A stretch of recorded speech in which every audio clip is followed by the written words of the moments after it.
আসসালামু আলাইকুম প্রিয় দর্শক, আপনাদের সকলকে আমন্ত্রণ জানাচ্ছি। একটা মরণ কামড় দিল মধুসূদনটা।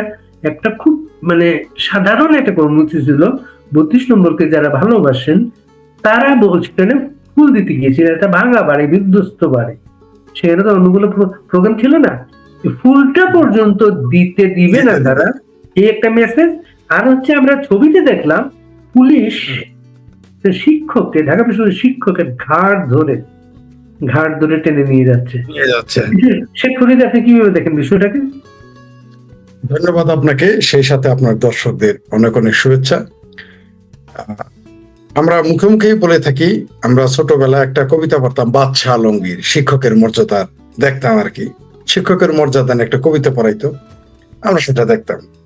আমরা প্রাইমারি স্কুলের শিক্ষক দেখলে, কিন্ডার গার্ডেনের শিক্ষক দেখলে এখনো দাঁড়িয়ে যাই, বসে থাকি না। যখন কেউ কোনো শিক্ষকের কাঁধে ধরে, বলার অপেক্ষা রাখে না যে তাহলে শিক্ষকের মর্যাদা কোথায় চলে গেল, নতুন করে বলার কিছু থাকে না। যদি জাতির মেরুদণ্ড হয় তাহলে শিক্ষক কি? যারা এখন শিক্ষককে কাঁধে ধরলে এখন আর মর্যাদা হানি মনে করেন, এখনো কারো আসমান কাঁপে না, তারা এখন কোথায়? সেই সকল শিক্ষকের এখন কোথায়? এর আগে আমরা দেখেছি অধ্যাপক 4 জনকে গ্রেপ্তার করা হয়েছিল, আমরা দেখেছি, তখন আর কারো আসমান কাঁপে না। মানে এখন শিক্ষকের মর্যাদা, গণতন্ত্র, স্বাধীনতা, বাক স্বাধীনতা, ন্যায় বিচার, রাজনৈতিক অধিকার, চলার অধিকার, বলার অধিকার, এগুলো হচ্ছে সিলেক্টিভ, অর্থাৎ একটা নির্দিষ্ট ব্যক্তি বা গোষ্ঠীর জন্য থাকতে হবে, আর কারোর জন্য দেওয়া যাবে না। তাই তো আমরা দেখলাম যে শিক্ষককে কিভাবে কাঁধে ধরে নিয়ে এগুলো আমরা দেখলাম। তো আমি অবাক হয়ে গেলাম যে একজন শিক্ষক ফুল দিয়ে শ্রদ্ধা জানাতে গেছেন, একটা, যেটা আপনি বললেন, একটা ভগ্ন বাড়ি। এত ভয় কিসের? 32 নাম্বারকে তাদের এত ভয় কেন, এত ডর কেন? এই ডর জারি থাকতে হবে। আমরা জানি তারা কেন ভয় পায়। যেতে পারতেন, ফুল দিতে পারতেন। সরকারের কি এমন সরকারের সঙ্গে যেত সেটা? সরকার আসলে যারা এখন ক্ষমতায় আছে এবং তাদের যে মব বাহিনী, তারা যাওয়ার পথে, কিন্তু তারা যাওয়ার পথেই বলতেছি, যাওয়ার পথেই। বিএনপি ক্ষমতায় থাকলে এক ধরনের কথা বলতাম, সেটা হতো আরেক রকম আলোচনা। বিএনপি এখন অ্যাবাউট টু পাওয়ার, এখনো নেয়নি অফিসিয়ালি, তাই তারপর অলমোস্ট ইন পাওয়ার। কিন্তু আমাকে এখন, তাদেরও দায় আছে, এই দায় তাদেরও নিতে হবে।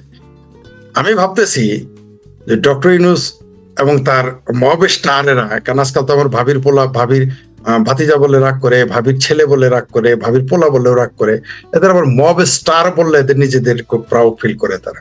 তো এই মব স্টারেরা যদি মনে করে যে তারা ঠেকাতে পারছে কি? তারা মাত্র 5 জন সাধারণ খেটে খাওয়া মানুষ গিয়ে কিন্তু আওয়ামী লীগ অফিসের সামনে পতাকা উত্তোলন করেছে, জাতীয় সঙ্গীত গিয়েছে, দৃশ্যটা আমরা দেখেছি। কয়জনকে ঠেকাবে তারা? কয়জন অধ্যাপককে ঠেকাবে? তারা 32 নাম্বারকে 32 বার ভাঙা হয়ে গেছে। তারা কি জানে যে 32 নাম্বার, আমরা চাই না সেটা ঘটুক, আমরা কামনাও করি না, যদি কেউ করে আমরা নিন্দা জানাই, কিন্তু এই 32 নাম্বার ভাঙার দায় কি ডক্টর ইউনূসের গ্রামীণ টাওয়ার এড়াতে পারবে? ডক্টর ইউনূসের অফিস এড়াতে পারবে? বিএনপির অফিস এড়াতে পারবে? জামাতের অফিসের তো আলাপই নেই। আর এনসিপি বলেন আমার ভাবির পোলা ন্যাশনাল কটকটি পার্টি পয়সা, এরা তো খুঁজে পাবো না, এদের তো বিষয় নাই, এগুলো নিয়ে আলোচনা আমি করতে রাজি না। কিন্তু এদের বাপ দাদা শ্বশুর শাশুড়ির বাড়ি ঘর থাকবে কি? আমি বলছি না যে এটা ঘটুক, কিন্তু এটা তো ঘটবে, আপনি তো ঠেকাইতে পারবেন না।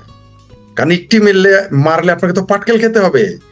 আপনি যদি জামাত শিবিরের A team, B team, C team, D team, A to Z team হয়ে এত পাওয়ার দেখাইতে পারেন 3% নিয়ে, তাহলে বাংলাদেশ আওয়ামী লীগ তো এই দেশের এক মানুষের প্রতিনিধিত্ব করে, তাদের শক্তিকে আপনি কিভাবে ইগনোর করবেন? ধরেন আগামীতে 32 নম্বরটা ধ্বংসের ব্যাপারটা আমরা সেই রাত থেকে আমরা জানি কিভাবে সবকিছু আয়োজন করা হয়েছে। পুলিশ নির্লিপ্ত ছিল, সেনাবাহিনী এসে ফিরত চলে গেছে। 32 নম্বর ভাঙার দায়িত্বটা ইউনূসের যেমন, সেনাবাহিনী প্রধানেরও তেমন। তারপর আবার 15 আগস্টে আমরা দেখলাম বিএনপির ছেলেপেলেরা সেখানে মিছিল করছিল। তারেক ভাইও কথা দিলাম 32 দখল নিলাম, তখন তারা তারেক রহমানও জড়িত।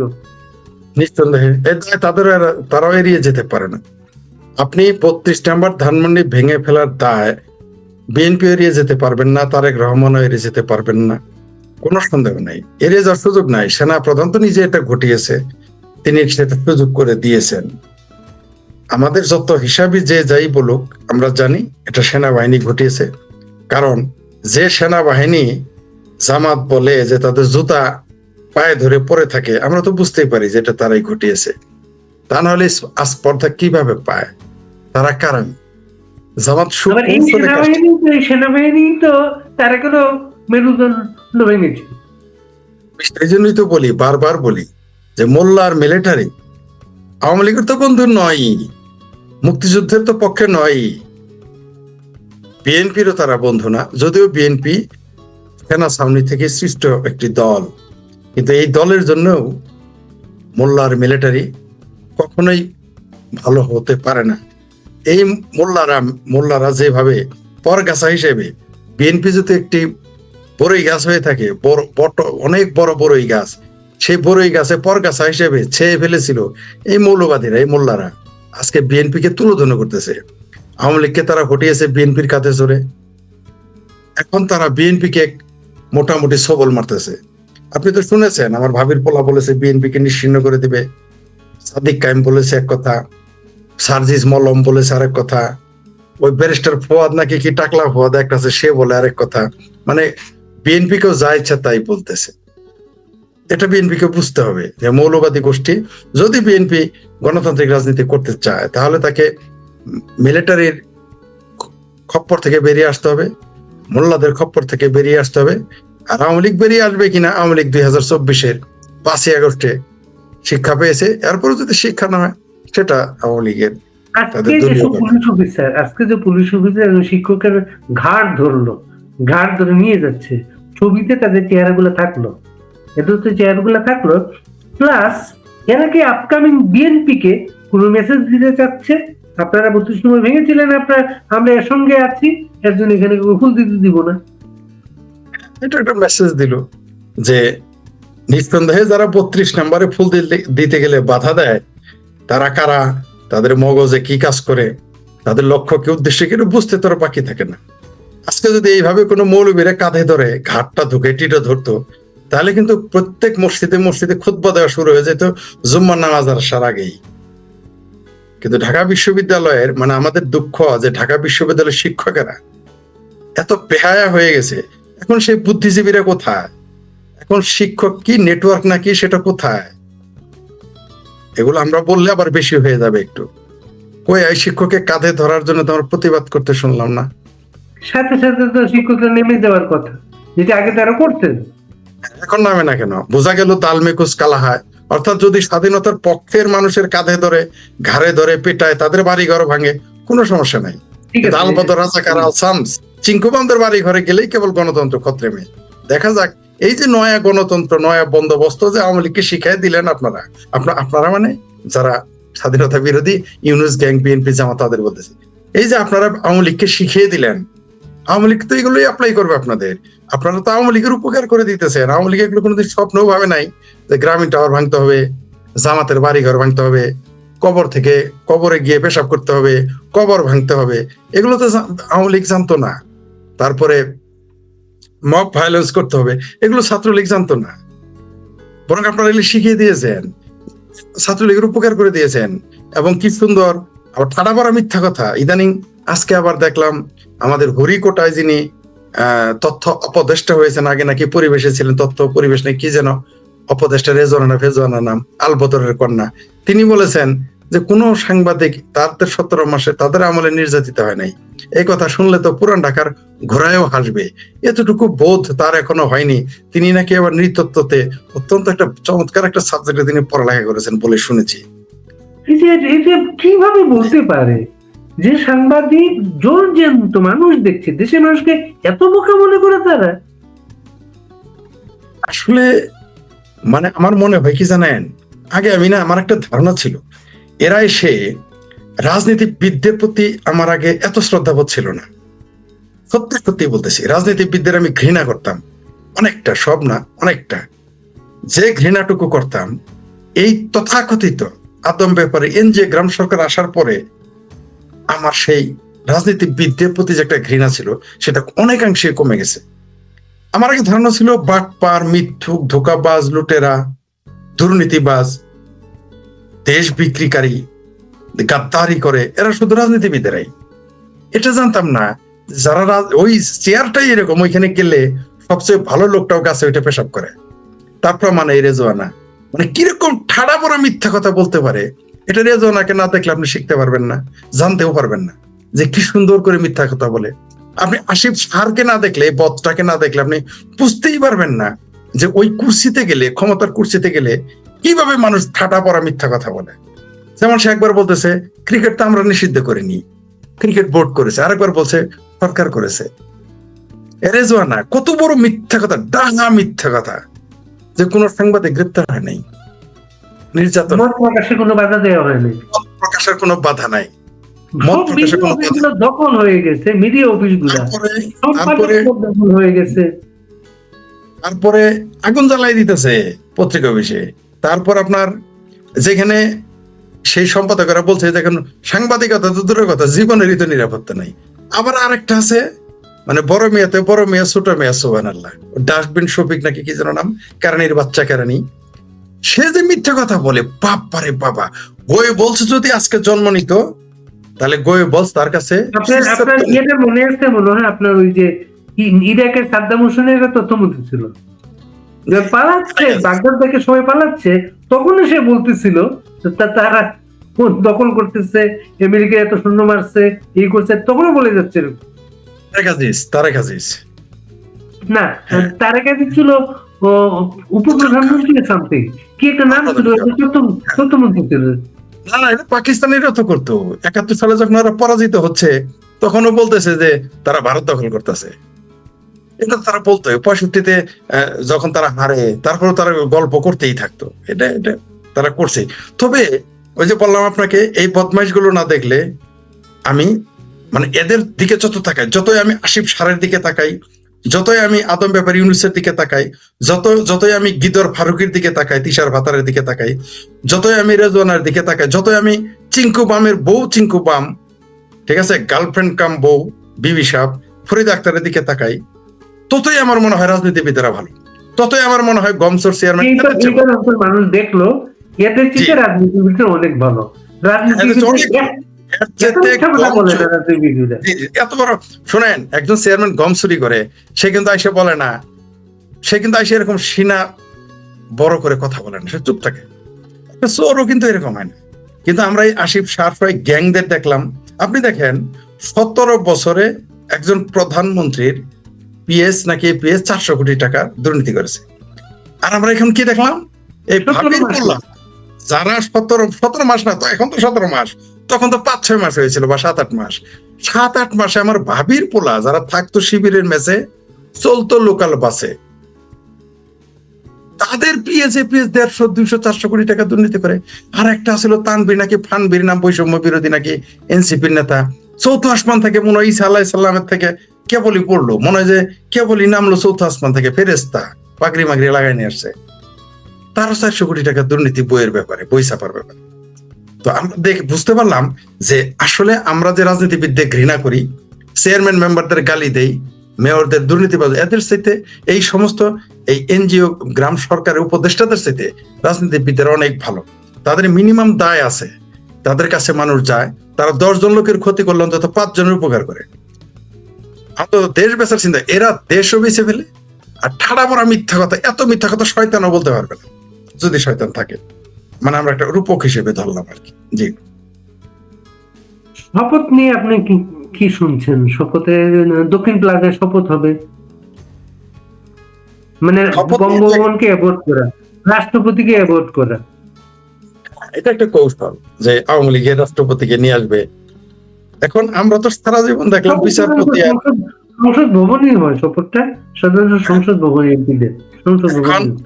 এরা তো নতুন বাংলাদেশ বানাইছে, এটা তো আর বাংলাদেশ নেই, পাকিস্তান।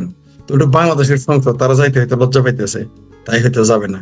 এটা হইতে পারে কারণ, এটা একটা কারণ হইতে পারে।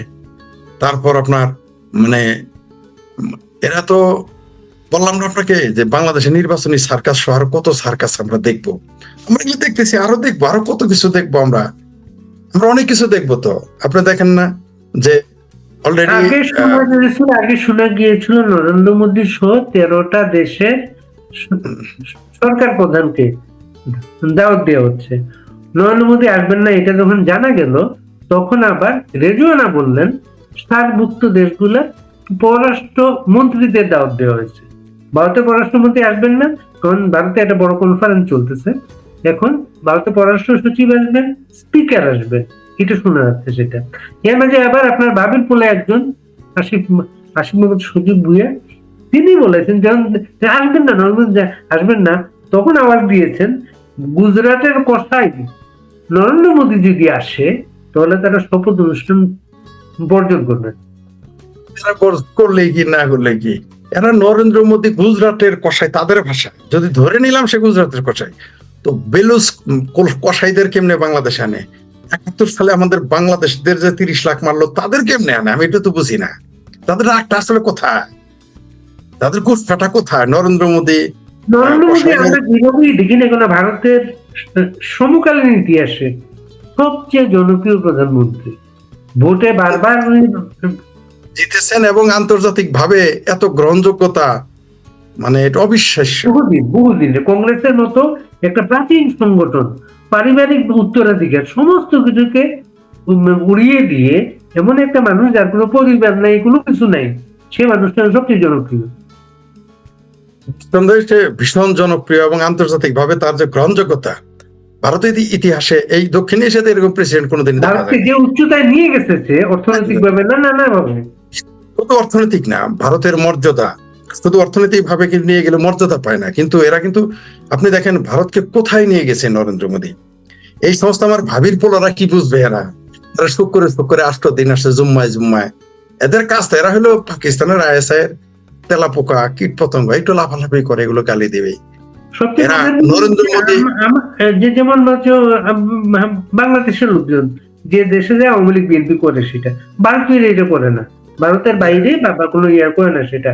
নরেন্দ্র মোদী সর্বশেষ যখন সিডনিতে আসছেন, সিডনি অলিম্পিক স্টেডিয়ামে তাকে একটা সংবর্ধনা দেওয়া হয়েছে। সংবর্ধনায় কি জানা দেখলাম কি অস্ট্রেলিয়া প্রাইম মিনিস্টারের বক্তৃতা দিতে গেছে, মানে এত বড় সমাবেশে বক্তৃতা দেওয়ার অভিজ্ঞতা তার নাই। সমস্ত এই তথ্যটা আপনি দেখেছেন, জানেন। এই আমাদের বাংলাদেশের বাঙ্গুরা বা এই পেয়ারা পাকিস্তানের তো ধারণা নাই যে হুইজ নরেন্দ্র মোদী যে কি, এরা জানেই না। নরেন্দ্র মোদীর সাক্ষাৎ পাওয়ার জন্য পৃথিবীর বড় বড় নেতারা, পরাশক্তির নেতারা বসে থাকে। দুবাইয়ের সুলতান, দুবাইয়ের আমির উইদাউট নোটিশে চলে আসে নরেন্দ্র মোদীর সাথে ফুচকা খাইতে, চা খাইতে। এই আকল এদের আছে। আর যখন বাংলাদেশকে পাকিস্তানকে ভিগারিস্তান বলে, ভিসা দেয় না, তখন খুব নরেন্দ্র মোদী, এইগুলো আমাদের ভাবির পোলাদের তো আমাদের দেশটা মানুষের জন্য স্বাভাবিকভাবে চলতে, যেহেতু আমাদের ভারতীয় পণ্য আসাটা সবচেয়ে কম খরচে আমরা আনতে পারি, এর জন্য গরিব মানুষের জন্য খুব দরকার সেটা। কিন্তু এই নতুন সরকারের আশেপাশে যারা আছেন, মানে পজিশন, তারা তো একই সংসারের লোক, আপাতত 2 ভাগ দেখা যাচ্ছে। তারা কেউ কিন্তু তাদের কথাবার্তাতে ভারতের সাথে যদি সম্পর্ক উন্নত না হয়, ক্ষতি হবে আমাদের গরিব মানুষের। গরিব মানুষের না, ধনী মানুষেরও ক্ষতি হবে, শুধু গরিব মানুষের না। ধনী মানুষের ফ্যাক্টরি চলবে কি দিয়ে? গরিব মানুষের যদি আয় না হয়, তো গরিব মানুষ ধনী মানুষের ফ্যাক্টরির মাল কিনবে কিভাবে? ফ্যাক্টরি তো চলবে না। গার্মেন্টস এর কাঁচামাল কই থেকে আসে? গার্মেন্টস এর কাঁচামাল র মেটেরিয়াল কই থেকে আসে? আমরা তো আগে জানতাম শুধু অন্যান্য কেমিক্যাল আসে, এখন দেখি কাপড় আসতো ভারত থেকে, কাপড় আসতো, কাপড়ও ভারতের। তো কি করে খাবে ফ্যাক্টরি লোকজন? চাল ডালের কথা বাদ দিলাম, বাংলাদেশের মানুষ না খেয়ে মারা যাবে। এই যে আমার ভাবির পোলা এত সুদূর বুদুর করে, এদের তো আকল নাই। সংসার চালাই তো বাপে না জানায় কামাই করতে কেমন লাগে, এদের তো সংসার চালাইতে হয় না। বাপের হোটেলে খাইলে কি আর বুঝে যে কই থেকে টাকা আসে, কিভাবে আসে, ওটা আমরা বুঝি। এখন অবশ্যই এদের ছেলেদের দেখিয়ে বাপেরা কামাইছে, কিন্তু এইবার এটা পৃথিবীর ইতিহাসে উল্টা হয়েছে। আগে মামু, খালু, বাবা, চাচা, দাদা, নানা, তারা নেতা হইলে পোলাপানেরা, ভাইগনারা, নাতিরা, পুতিরা, জামাইরা সুবিধা পায়। এবার শ্বশুরেরা চাকরি পায়, আত্মীয় স্বজন চাকরি পায়। বিচারক হয়। শুধু চাকরি না, বিচারক বিচারপতি হয় দেশে। এখন তাই বাংলাদেশ নাহিদের বাবা এদের কাণ্ড আমরা দেখলাম। আর ইউনূস সমর্থন দিলেন নাহিদকেই বলে তিনি নাকি নাহিদের মতো একজন সহকর্মী পেয়েছিলেন, এটা কোনোদিন তিনি ভুলবেন না। কিভাবে চোরে চোরে হালি এক চোরে বিয়ে করে আরেক চোরের শালি, চোরে সাক্ষী তো গাইড কাটা, তো ওই একজন চোর আরেক চোরের তো সমর্থন দিবে, ওইটা বড় চোর, তো ছোট বাচ্চা চোর তারাকে তো সমর্থন দিবেই। আমরা তো এগুলো জানি। আপনি দেখেন না, আমি বললাম তো, এই উপদেষ্টা পরিষদ যদি না আসতো, রাজনীতিবিদদের প্রতি আমার যে ঘৃণা, যে ক্ষোভ ছিল, সেটা থেকেই যেত। আমি এদের কারণে, আমি যখন আমার ভাবির পোলাদের দেখি, তখন ইউনিয়ন চেয়ারম্যান গমসুরদের প্রতি আমার শ্রদ্ধা বাড়ে। আমি যখন এই যে রেজওয়ানা ফেজওয়ানা ডক্টর ইউনূসকে দেখি, আসিফ সারকে দেখি, ফরিদ আক্তারকে দেখি, তখন আমার রাজনীতিবিদদের প্রতি শ্রদ্ধা বেড়ে যায় 10 গুণ। তার মানে হলো ওই চেয়ারটাই খুব করে। এখন মাঝে মাঝে কি ভয় হয় জানেন, ওই চেয়ারা আমার বসাইলে বোধ এরকম ঠাটা পড়া মিথ্যা কথা বলতে হবে না, আমার খুব ভয় করে যে কোনোদিন যদি দুর্ভাগ্যক্রমে হোক আর সৌভাগ্যক্রমে ওরকম কোনো কুর্সি পেয়ে যায়। আমার ভাবির পোলারা যেহেতু পেয়ে গেছে, গিদর ফারুকি ফেসবুকে পোস্ট দিয়ে, আপনার জন্য আমরা চিন্তাও করি, কিন্তু আপনার যে কি পরিণতি হবে চিন্তা করি এই কারণে। আজকে ক্যাবিনেট কারা কারা আসতেছে শুনতেছি, এমন কিছু তথ্য জানি না সত্য কিরে মিথ্যা, আন্দালি প্রার্থনা কিন্তু তথ্যমন্ত্রী হবে, তাই না? ইন্টারেস্টিং। জুনিয়র সাকি নাকি সংস্কৃতি মন্ত্রী হবে। হইতেই পারে। জোনার সাকি যদি মেম্বার হইতে পারবে না, সে এমপি হয়ে গেছেন, মন্ত্রী প্রধানমন্ত্রী হইলে আমরা কিভাবে বেরাবো? নাহিদকে প্রধানমন্ত্রী ঘোষণা করেছিল ডাস্টবিন শফিক, আমরা দেখেছি। স্বরাষ্ট্রমন্ত্রী ঘোষণা করেছিল ডারবি নাসির নাকি কি পাটোয়ারিকে ঘোষণা করেছিল ল্যাংটা সুলেমান। কত কিছুই ঘোষণা করতে পারে। এখন কি করব বলেন? এটা তো সেই দেশ যেই দেশে ফেসবুকে পোস্ট দিলে অপদেষ্টা পদ পাওয়া যায়, স্বপ্নে খাইলেও অনেক কিছু পাওয়া যায়। এই দেশ অনেক কিছুই সম্ভব। আন্দালিক পার্থ তো আওয়ামী লীগের আত্মীয়, আওয়ামী লীগের জামাই না হইলে তো ভালোই। শুধু জামাই না, তাতে ব্যাকগ্রাউন্ডটাতে নাজিউর রহমানের ছেলে, এবং নাজিউর রহমান ছিল ঢাকার মেয়র প্লাস হচ্ছে এরশাদেরকে শেয়ার ছিল। এরশাদের করাপশন গুলা তার on the behalf of Naziur রহমানের নামে ছিল, নানা প্রপার্টি ছিল নাজিউর রহমানের। তখন এরশাদ যখন 4 দলীয় জোট থেকে বেরিয়ে যায়, খালদা দিয়ে নাজিউর রহমানকে দিয়ে একটা জাতীয় পার্টি করায়, এটার নাম বিজেপি। নাজিউর রহমান যখন 2001-এ যখন খালদা দিয়ে পাওয়ারে আসলেন, সবাই যে মন্ত্রী করেন আর নাজিউর রহমানকে করে না। তো নাজিউর রহমান মান্নান ভূঁইয়ার বাড়িতে গেলেন, তারা করে না কেন? তো মান্নান ভূঁইয়া খবর নিয়ে তাকে জবাব দিলেন, ম্যাডাম বলছেন আপনাকে যে গ্রেপ্তার করা মানে এটি তো বড়। একটা খবর শুনেছিলাম, মনে করে দেওয়ার জন্য ধন্যবাদ। তারপরে সেই নাজিউর রহমান ওই যে ওয়ান ফাইন মর্নিং তার সমস্ত এর সাথে সম্পত্তি, টাকা পয়সা সব মেরে দিয়ে সে ভাগলো, কিন্তু জাতীয় পার্টি ভেঙে গেল, বিজেপি করলো। তখন যেহেতু চুরির টাকা এরশাদ দাবি করতে পারলো না, এটা নিচে ওইটা নিচে দাবি করতে পারলো। আর আন্দালিবুর রহমান পার্থ এই বিষয়টা উত্তরাধিকার সূত্রে পেয়ে গেছে। বাবার সম্পত্তি, বাবার দলের চেয়ারম্যান পদ, হ্যাঁ, এগুলো পেয়ে গেছে, দলের চেয়ারম্যানশিপ এবং বাবার দলের চুরি করা টাকার মাল, সেগুলো সব ওয়ারিশ পেয়ে গেছে। এইভাবে ধনীরা এইভাবে ধনী হয়। ভাগ্যটা হচ্ছে সে শেখ সেলিমের ভাইগনা, আর বিয়েটা করছে শেখ হেলালের মেয়ে। 4 দিক থেকে আছে সে। সে আবার শেখ হাসিনার সে ফাঁসি দাবি করে প্রতিদিন উঠতে করতে শেখ হাসিনা ফাঁসি দাবি করছে। এই উচ্চস্তরে শেখ হাসিনার ফাঁসি চেয়েছিল, আওয়ামী লীগকে বাংলাদেশে প্রতিষ্ঠিত হতে দিবে না বলেছিল। তবে যদি কোনোদিন আওয়ামী লীগ ফিরে, এবারে আওয়ামী লীগের জামাইয়ের কপালে যে কি আছে আমরা বিশ্বাস